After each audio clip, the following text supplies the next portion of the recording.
Today we are sharing our Q&A that I posted on Instagram about pregnancy, postpartum, and type 1 diabetes. So we have Miss Nora joining us today. She is 10 weeks old. So I posted on Instagram that I was going to do a Q&A for like how I dealt with pregnancy and then these last couple months of postpartum and type 1 diabetes and how that's kind of looked. I'm going to put her down because I don't think she's going to be patient enough for this whole video, so we'll be right back.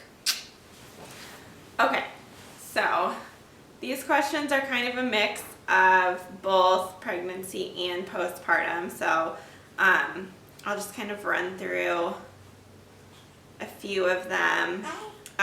So the first question was, what was your A1C before pregnancy? So before I found out I was pregnant, my A1C was like 5.6, and then it was checked early again, like after the first trimester, and I was at 5.3, and then when I gave birth, it was down to 4.8. It is no longer 4.8. I worked really, really hard to get it that low. It's definitely higher than that now. Okay, best tips for keeping sugars in range. So for pregnancy, I have the T-Slim insulin pump, and then I also use Dexcom, and they do communicate, like you can kind of do a loop system, but the target blood sugar is 110, and that's a little bit high for pregnancy. So the target blood sugar in pregnancy is like 95. So I did not use Control IQ. I managed my sugars like just on my own, but having the insulin pump and Dexcom was game changing for sugar management during pregnancy. That was huge. I would say, so in the first trimester I ran pretty low and I was sick all the time. So I was kind of just eating like really basic things. And so I don't think I did the best at management in the first trimester just because I was so sick. Second trimester, I was feeling a lot better, so I was able to do better with blood sugar management. My tips for second trimester, I tried to avoid carbs that had like a high glycemic index, so that would spike my blood sugars really quickly, like carbs like pasta or potatoes, chips, like those kinds of things that just kind of shoot your blood sugar really high. I tried to avoid those and do a lot of like proteins, vegetables.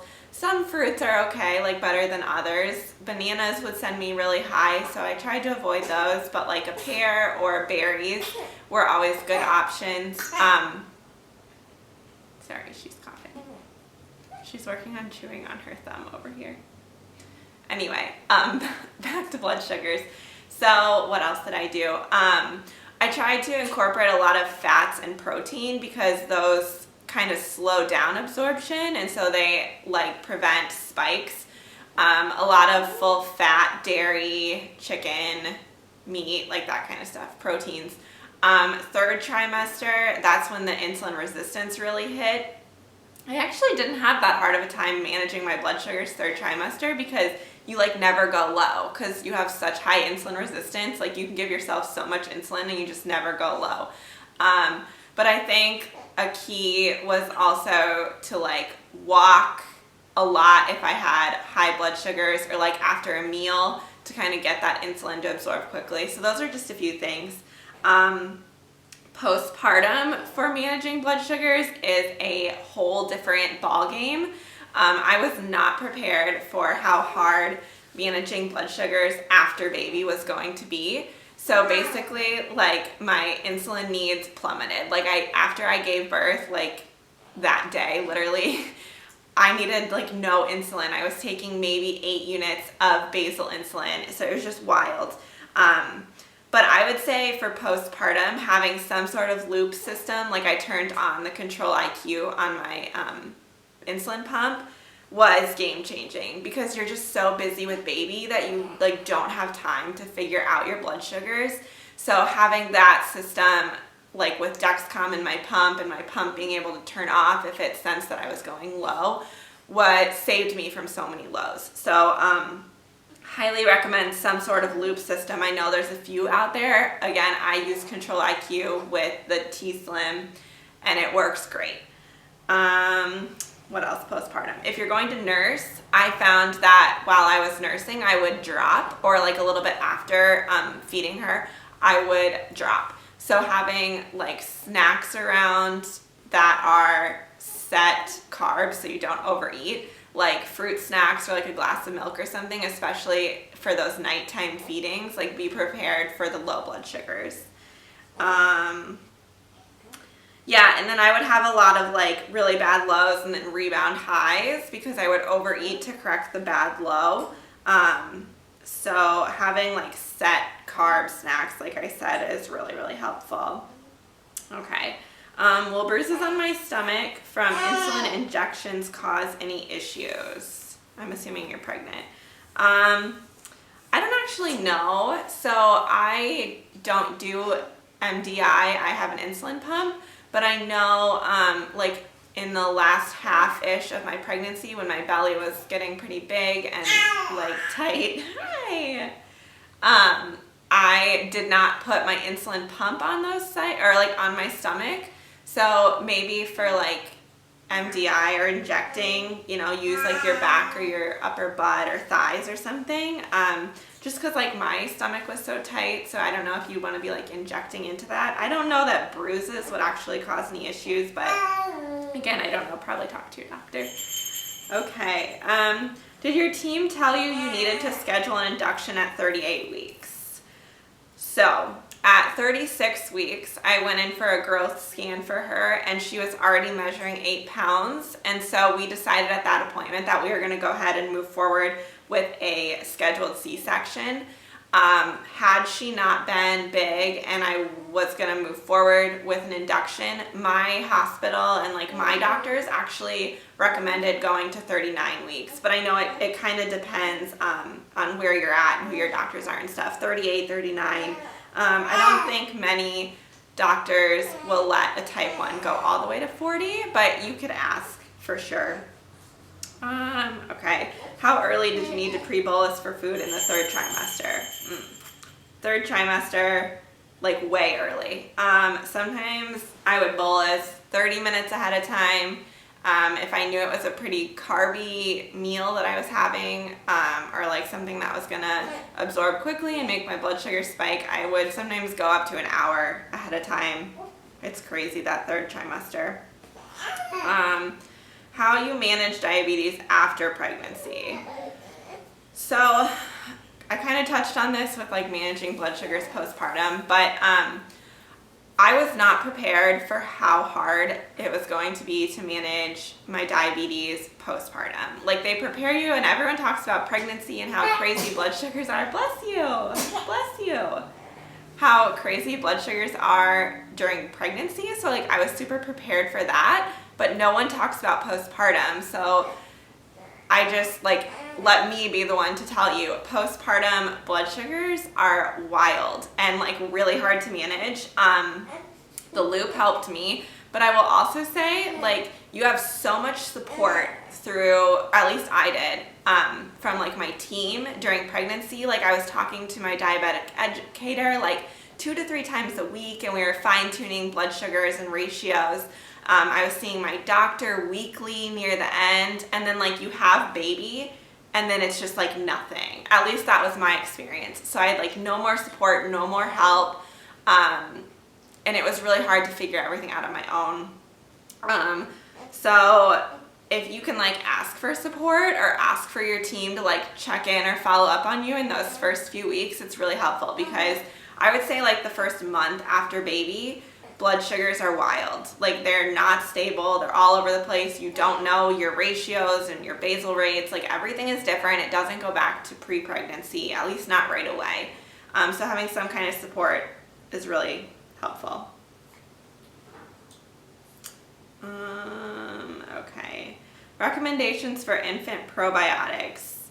I've heard Claire Labs is really good. You can get those on Amazon. I've been using Smidge with her. It's kind of pricey, but it's like such a small little amount and it will literally last you forever. So Those are the two that I have heard about. Okay. What else? Do you crave chocolate or sugar in general more postpartum? Yes. I eat chocolate like all the time right now. My craving for it is really bad. I'm not sure if it is like hormonally related or if it's just because like throughout pregnancy I was pretty restrictive on what I was like letting myself eat. And so after I had her, I had like a little bit more freedom, and now I'm like, I can eat chocolate all the time. So I don't know, but yeah, I 100% am craving chocolate way, way more. Okay. How was your mental health postpartum? First of all, thank you to who asked this question. Sorry, she's getting fussy. Thank you for whoever asked this question about mental health postpartum. I don't think it's talked about enough or normalized. Postpartum mental health for me was a little bit challenging, and I've definitely struggled. The first 2 weeks after having a baby is termed like baby blues, and it's when most women experience some kind of emotion similar to like a postpartum depression. Maybe not so intense, but definitely just like a wild range of emotions, sometimes sadness or like just like crying for no reason, feeling super overwhelmed, like that kind of stuff. Because after you have your baby, your hormones literally plummet, like they just drop off, and it affects you emotionally. So that's why it's called like baby blues for the first 2 weeks, and I had that really, really bad. I would randomly just like cry and just like feel so overwhelmed, and she would be like asleep in my arms. Like she was such a sweet little baby and wasn't really super stressful like I know some other babies are, but I would just be holding her and just like bawling because I was overwhelmed and it was such a big change, and I just hormones. But I did get to a point where I like reached out to my doctor and I was like, hey, I don't know if I'm like really doing okay here.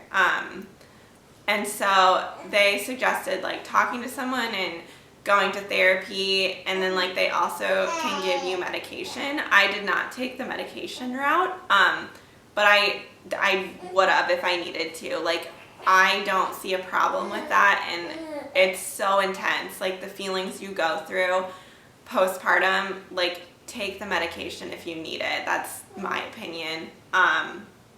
But other than that, after the 2 weeks, it did get better. But I will say like my mental health has been up and down. Some weeks are really good and I feel like myself. Other weeks, if like she is going through a developmental spurt or something, like we're having a hard week, I have a harder time. Yeah, you. I have a harder time mentally, just like feeling so overwhelmed, and like it's pretty lonely because all you're doing is 24/7 taking care of this baby, and like you don't have a whole lot of social interaction. So a lot of like just feeling kind of like cooped up in the house, and then like a little bit of just like sadness of how your life used to be and like having so much freedom and just like you time, and then it just changes to constantly like 24/7 baby. You're being very noisy. Being 24/7 baby. So I don't know, just the life transition is hard. Like it's really hard. So I've been up and down, I would say, mentally. But yeah, it's tough. Okay. What do you wish you'd known going into postpartum? So kind of piggybacking off of like my last answer, I wish I was a little bit more prepared for, for the emotional roller coaster and how hard it was going to be postpartum. I think I was thinking like, just the whole time, I can't wait for this pregnancy to be over. I can't wait to like not be pregnant, and like thinking there would be some normalcy after I had her, and that was not the case. Like it's starting to get a little bit more normal now that we're like 2 months out. But yeah, like when you bring baby home, it's not normal. Like, your life is still way different. It's just a different kind of different than pregnancy was. So I just wish I was a little bit more prepared. It really is like a fourth trimester. It's like another trimester of pregnancy. It's just like very different needs. So yeah. I wish I had known to cook more. Once you have baby, like, there is literally no time. Like, you are 24/7, almost always caring for that baby. So I didn't really have a lot prepared to like cook, or I haven't been able to cook. So I wish I would have made some frozen meals for us ahead of time. Just because, like, with her, there's no time to cook. Blood sugar, diabetes related, for what I wish I would have known. I wish I would have known how hard blood sugars would be to manage postpartum, because they're really, really difficult, and it's a whole, like, you're figuring out, it's almost like being diagnosed again. Like, you have to refigure out everything because your needs are not the same. And I wish I was prepared for the lack of support, so that I could have asked for more support ahead of time. Like, I wish I could have had a follow-up appointment with my CBE like that week after having her, or like check in with my endo or something, because going from like such extreme support to no support was really, really challenging. But yeah, I think that was it for all of the questions. So thank you for everyone who like did ask a question on Instagram. And Miss Nora says bye. Thanks for watching. Thanks for watching.